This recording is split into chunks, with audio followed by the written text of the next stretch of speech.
On August 25th, 2026, Dolly Rebecca Parton, country singer, songwriter, actress, theme park owner, vaccine funder, and self-described backwoods Barbie, died at Vanderbilt-Ingram Cancer Center in Nashville, Tennessee. She departed at 80. A brief and private battle with cancer brought to a close a career that had stretched across 6 full decades and touched nearly every corner of American public life. Within hours of the announcement, tributes flooded in from presidents and pop stars, from librarians and coal miners' children, from people who had never purchased a country album but who somehow felt they knew the woman in the towering wig. The world mourned a performer it believed it understood, the rhinestone-studded queen of country music who joked about her own appearance and handed out free books to children. But how much of what the public believed about Dolly Parton actually held up to scrutiny, and how much belonged to a mythology she herself had spent decades building and polishing? Behind the wigs and the self-deprecating one-liners and the carefully cultivated warmth, who had the real Dolly Parton been? And how did a barefoot girl from a one-room cabin in the Smoky Mountains construct one of the most formidable entertainment empires in American history while keeping ownership of every song she ever wrote? Join me to find out. Dolly Rebecca Parton arrived on January 19, 1946, in the Smoky Mountains of eastern Tennessee, deep in the rural isolation of Sevier County. The family owned almost nothing. She entered the world as the fourth of 12 children born to Robert Lee and Avi Lee Parton, a farming couple who eked out a subsistence, living in a landscape that had barely changed in a century, and the cabin they occupied lacked both electricity and indoor plumbing, a fact Parton never allowed the public to forget and never attempted to romanticize beyond what it deserved. Life in rural Appalachia during the late 1940s and 1950s meant something specific, and understanding the world Parton came from is necessary to understanding the world she later built. Escape felt almost impossible. Geographic isolation kept communities small and self-reliant, paved roads remained scarce in much of Sevier County, and access to the economic opportunities of nearby cities like Knoxville required a journey that most families could not easily afford to make with any regularity. Poverty in this region carried no glamour, no romanticized frontier hardiness, no picturesque log cabin charm, just the grinding daily reality of too many people and too few resources. For the Parton household, with 12 children to feed on a farm that produced barely enough for half that number, daily life revolved around scarcity, shared sacrifice, and the constant improvisation that poverty demands of people who refuse to surrender to it. Her earliest musical training came not from any formal institution, but from the Pentecostal church where her grandfather preached. The congregation doubled as her first audience. Church singing provided Parton with her earliest exposure to the emotional force of live performance, all before she reached adolescence, and music permeated the Parton household more broadly, with multiple family members singing and playing instruments in the tradition common to Appalachian families of that era. By the time she reached her teenage years, she had already begun performing on local radio and television programs in Knoxville, testing her abilities against the standards of a professional audience rather than a congregation. Despite the family's poverty, or perhaps propelled by it, Parton developed an early and unyielding resolve to pursue formal education. When she walked across the stage at her high school graduation in 1964, she became the first member of her family to earn a diploma. That milestone carried weight far beyond ceremony. It represented a conscious break from the cycle that had defined every generation before her, a declaration that she intended to leave Sevier County on her own terms. One of the most frequently repeated stories from Parton's childhood, and the one she returned to most often across decades of interviews and performances, concerned a coat her mother stitched together from donated rags. She called it her favorite song. The autobiographical recording Coat of Many Colors, which chronicled this memory, became one of her most beloved compositions. And according to Parton's own account, she penned the lyrics in 1969 on the back of a dry cleaning receipt for one of Porter Wagner's stage suits while traveling on a tour bus, though the song would not reach listeners until its release in 1971. That dry cleaning receipt, The physical artifact on which the song first took shape remains preserved and framed at the Chasing Rainbows Museum at Dollywood, where visitors can examine it behind glass, but the coat itself tells a different story. What hangs in the museum is not the original coat her mother assembled from scraps of cloth. That original garment disappeared long ago, either lost or repurposed as the family's needs demanded, and what tourists see today is a carefully recreated replica, stitched to resemble the coat described in the song, but carrying none of the original material. The distinction is small and easily overlooked, yet it captures something recurring in the Dolly Parton story, a pattern where documented fact and affectionate mythology run so close together that separating them requires deliberate effort. Both artifacts sit in the same glass case. The receipt is real, the coat beside it is not, and the memory itself may be precise or may be burnished by decades of retelling. As we shall soon see, this tension between what can be verified and what can only be taken on faith followed Parton throughout her entire public life. The day after her high school graduation in June 1964, Parton packed her belongings and departed Sevier County for Nashville, the only city in America where a young country singer could realistically hope to build a career. She carried no industry connections and no financial cushion. 18 years old, armed with nothing but ability and ambition, she stepped into a city whose rules she had never encountered and whose gatekeepers had no particular reason to notice her arrival. Nashville in the mid-1960s functioned as a tightly controlled industry town, and its power structures did not open easily for newcomers, least of all for young women arriving without introductions or patronage. Nobody waited for them. Established producers, publishers, and managers held enormous gatekeeping power over which artists received recording contracts and which ones spent their evenings waiting tables between failed auditions, and the infrastructure of country music, the labels, the studios, the radio programmers, the booking agents, the songwriting circles, concentrated in a few square miles of the city. Access to that infrastructure depended on relationships that took years to cultivate, and the Nashville establishment of the 1960s rewarded deference to its hierarchies. Artists who challenged those hierarchies too openly risked being frozen out entirely. Parton's breakthrough arrived in 1967, 3 years after her move, when country star Porter Wagoner selected her to replace singer Norma Jean on his nationally syndicated television program. The role changed everything. As Wagner's duet partner, Parton gained immediate national visibility, but also found herself bound tightly to another artist's creative direction and commercial brand. And for the next several years, the pairing proved commercially successful. Together, they recorded hit duets, toured extensively, and built a shared audience that spanned the country music market from coast to coast. Yet beneath the surface of that commercial success, the partnership generated increasing creative friction that neither Public Smiles nor hit records could fully conceal. Wagoner viewed Parton as a member of his operation, talented without question, but ultimately a supporting player within a brand he had spent years building. She saw herself differently.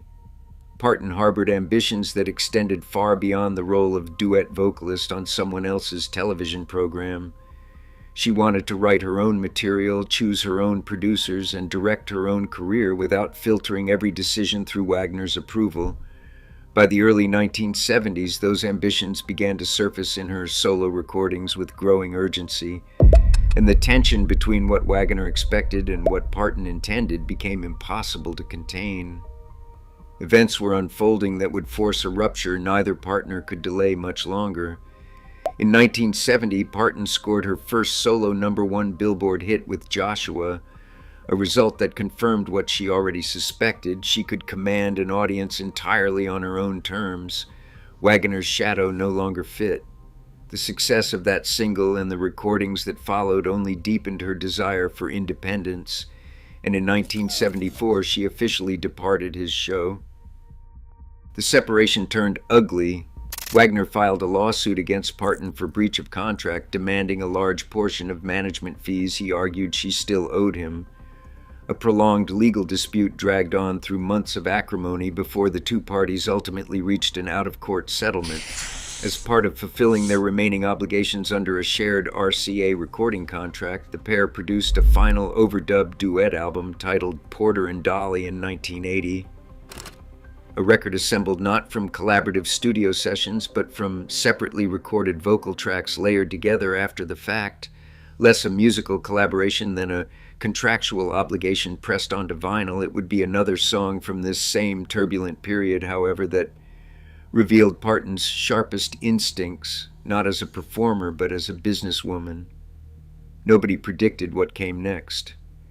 In 1974, she composed I Will Always Love You as a direct farewell to Wagoner, and the track climbed to #1 on the Billboard Country chart upon release. Shortly afterward, Elvis Presley expressed interest in recording his own version, a prospect that, for most country artists in the mid-1970s, would have represented the single greatest commercial opportunity of a career. Parton refused. When Presley's manager, Colonel Tom Parker, demanded 50% of the song's publishing rights as a non-negotiable condition for the recording, she turned him down flat and walked away from one of the most lucrative deals in country music. She walked away from the immediate prestige and exposure of an Elvis Presley cover to retain full ownership of her own catalog. Most artists would not have dared.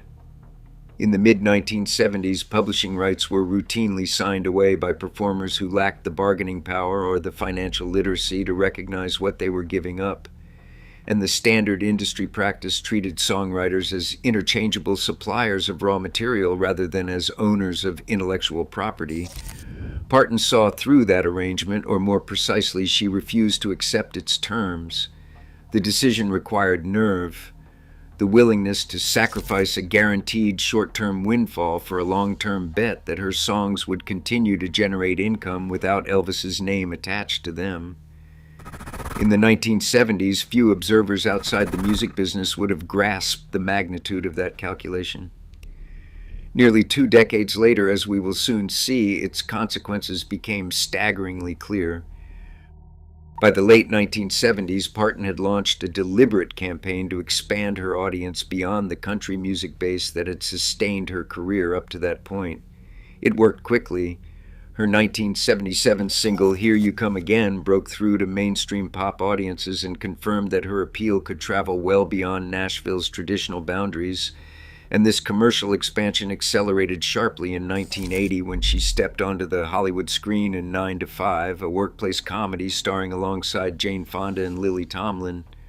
Parton wrote the film's title track, and the song earned her a first Academy Award nomination, recognition that would have seemed almost unimaginable for the girl who left Sevier County with nothing 16 years earlier. Alongside her musical and cinematic ambitions, Parton also engineered a visual persona that became inseparable from her public identity. None of it happened by accident. The towering blonde wigs, the rhinestone-encrusted outfits, the extreme tailoring designed to exaggerate every curve, every element of her appearance, operated as a deliberate construction, one she controlled and adjusted with the same discipline she applied to her songwriting and her business negotiations. When critics or interviewers questioned the artificiality of her look, she deflected with a remark she had crafted herself. It costs a lot of money to look this cheap. Few performers managed to accomplish what that single line did. It acknowledged the criticism, disarmed it entirely, and reasserted control over the conversation, all while generating enough laughter to ensure no follow-up question could gain traction. Image for Parton could function as both armor and invitation.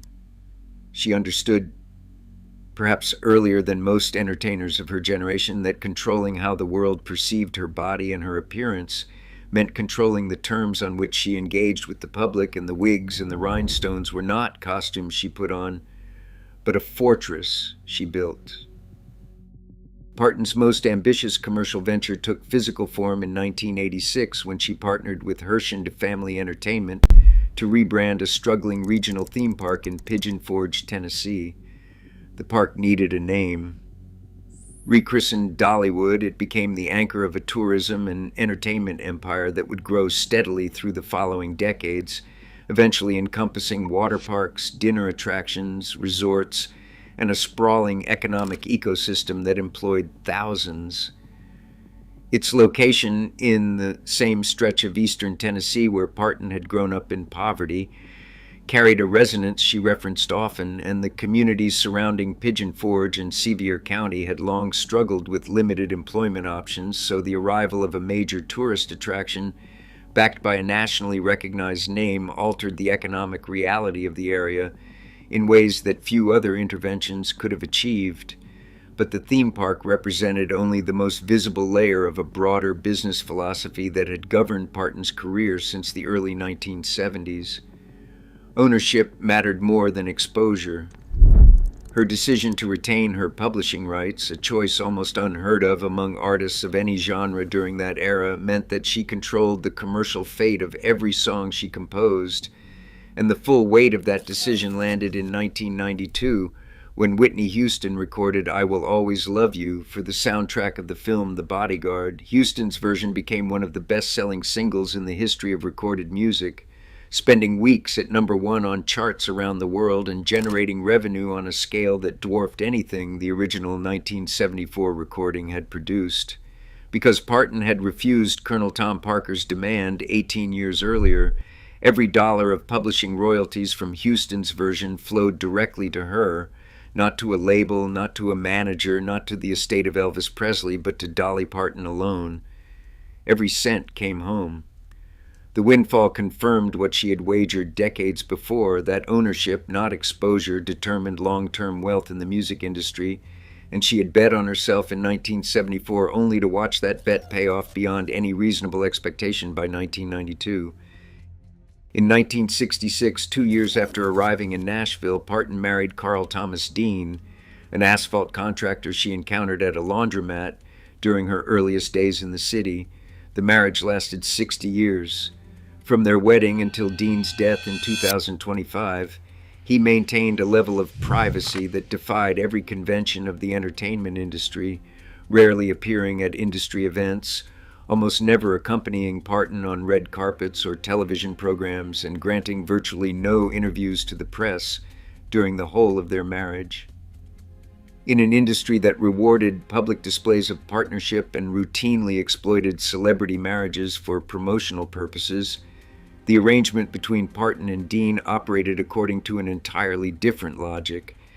He simply did not care about fame. Parton addressed the arrangement in interviews with characteristic directness, acknowledging that Dean harbored no interest in her professional world and that she respected his preference for staying out of the spotlight, and neither partner attempted to reshape the other.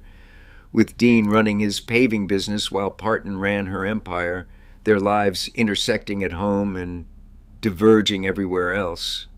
The arrangement generated persistent public curiosity and, at times, outright suspicion, with some wondering whether Dean existed at all, while others speculated that the marriage itself might be an elaborate fiction maintained for public consumption, a theory that the near-total absence of photographs or joint appearances did little to dispel.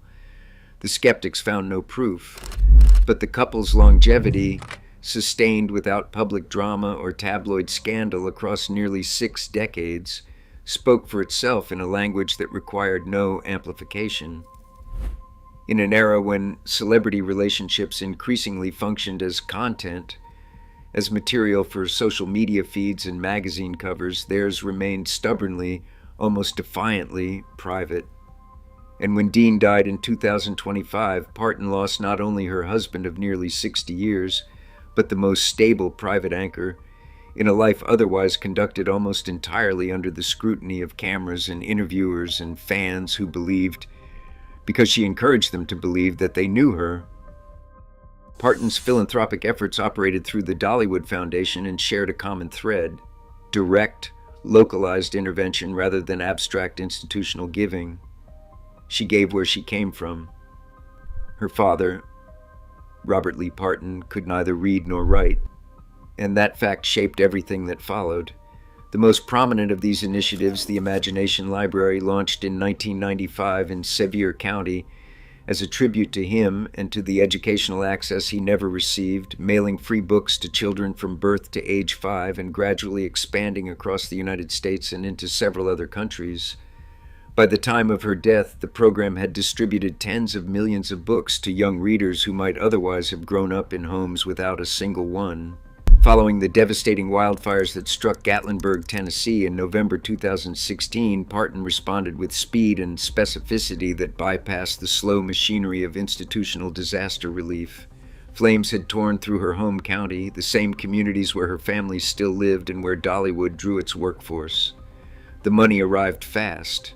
Through her My People Fund, she distributed direct cash payments to approximately 900 displaced families in Sevier County, giving each family $1,000 per month for 5 months, with no applications, no means testing, and no waiting periods, and then, without prior announcement, a surprise final check of $5,000 to assist with rebuilding costs. The structure of the relief effort reflected her broader philanthropic instincts, cut out the intermediaries, and put cash directly into the hands of people who need it now. Her relationship with Vanderbilt University Medical Center produced 2 separate donations that addressed entirely different medical challenges, though popular reporting frequently blurred the distinction between them. Few noticed the difference. In April 2020, as the COVID-19 pandemic tore across the globe, Parton donated $1 million to researchers at Vanderbilt, and that money functioned as early seed funding for the laboratory work that contributed to the development of the Moderna mRNA vaccine, a connection that became widely known only after the vaccine received emergency authorization later that year. Then, in June 2022, she directed a second $1 million donation to Vanderbilt's Pediatric Infectious Disease Division, this time earmarked specifically for research into antibiotic resistance and infections affecting children undergoing cancer treatment. Though Parton spent most of her career avoiding explicit partisan political alignment, she engaged directly with cultural controversies when they intersected with her businesses and her sense of what she owed the public. In 2018, she removed the word Dixie from the name of her dinner attraction in Pigeon Forge, renaming it Dolly Parton's Stampede, and the change came in response to growing public recognition of the term's historical association with the Confederacy and the defense of slavery. She did not agonize publicly. Parton acknowledged what she called her own innocent ignorance and offered a rationale stripped of any elaborate performance of guilt. When you realize something is a problem, she explained, you should fix it. No extended apology, no publicist drafted reckoning with history, just a correction and a brief explanation. 2 years later, during the summer of 2020, the racial justice protests that swept the United States following the killing of George Floyd prompted Parton to weigh in more directly than her decades of public neutrality might have predicted. For most of her career, she had maintained a careful distance from partisan statements, understanding correctly by most commercial metrics that her audience spanned political divides and that wading into divisive territory risked alienating fans on either side. Yet in an interview with Billboard that summer, she voiced support for the Black Lives Matter movement with a bluntness that caught many observers off guard. Of course, Black Lives Matter, she told the magazine. Do we think our little white asses are the only ones that matter? The remark circulated widely across social media and news outlets, amplified in part by the surprise of hearing it from a figure whose brand had been built, in large measure, on the appearance of standing above political conflict. She did not walk it back.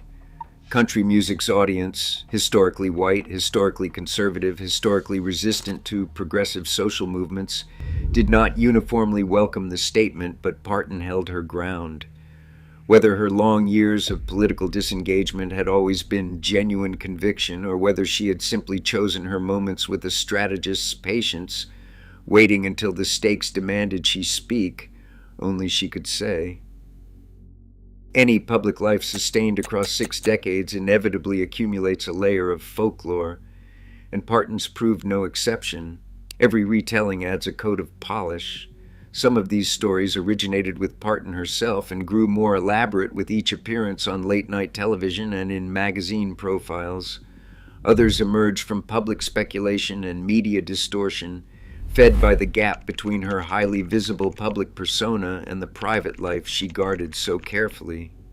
Sorting through them demands the same caution one might apply to any historical record where primary sources remained scarce and the subject herself controlled much of the narrative. Parton frequently recounted the story of entering a Dolly Parton look-alike contest at a bar on Santa Monica Boulevard, a drag contest specifically, and receiving the least applause of any contestant. No independent witness ever confirmed it. The anecdote became a fixture of her interview repertoire, and audiences embraced it as a charming example of her self-deprecating humor.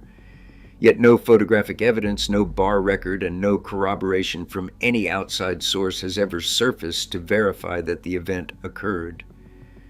The story rests entirely on Parton's own retelling, repeated with consistency across decades but never corroborated, which does not mean it never happened, only that we cannot verify it, and we should acknowledge that gap rather than repeat the tale as established fact.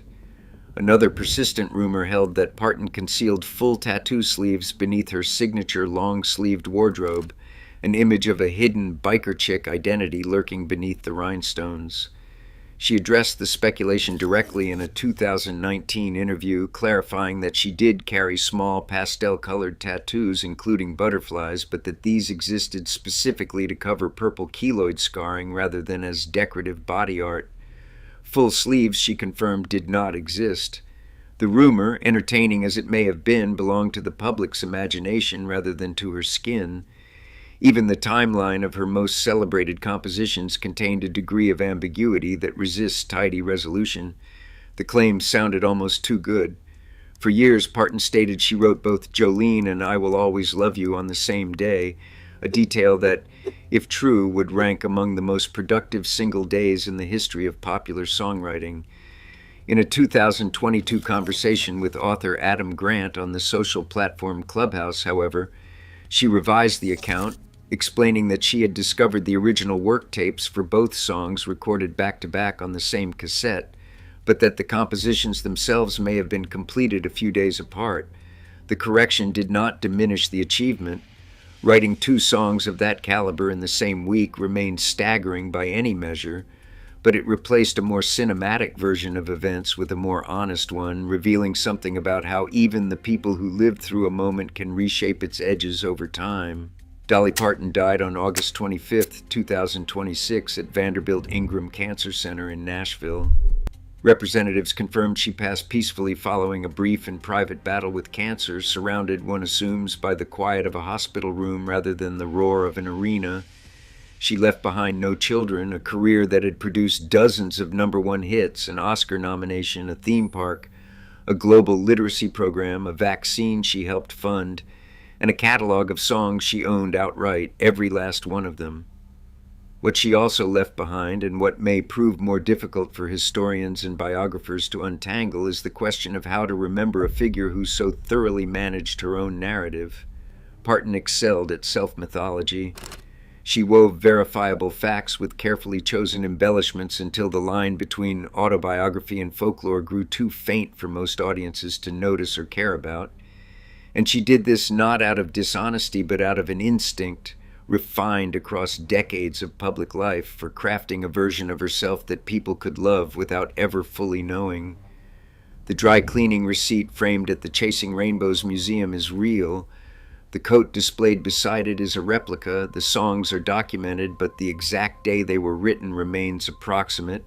And the drag contest may have happened on Santa Monica Boulevard, or may simply be the kind of story that deserved to be true. In the end, the facts that survive her are the ones she took care to put in writing. The publishing contracts, the foundation charters, the property deeds, the royalty statements. The rest belongs to legend. Everything else, the childhood memories, the contest stories, the cheerful deflections about her appearance, belongs to the version of Dolly Parton that Dolly Parton chose to present. And whether that version and the private woman who married Carl Dean at a laundromat in 1966 were the same person, or 2 people who shared a body and a name, is a question her passing left permanently unanswered. Thank you so much, everyone, for watching this video on Dolly Parton. I hope you found it interesting. Let me know what you thought of her life down below in the comments. And if you have any suggestions, also let me know down below in the comments. I hope you guys are subscribed and have notifications turned on to get all my videos as soon as I upload them. Anyway, that's all from me. So I'll see all of you in the next videos. Thanks.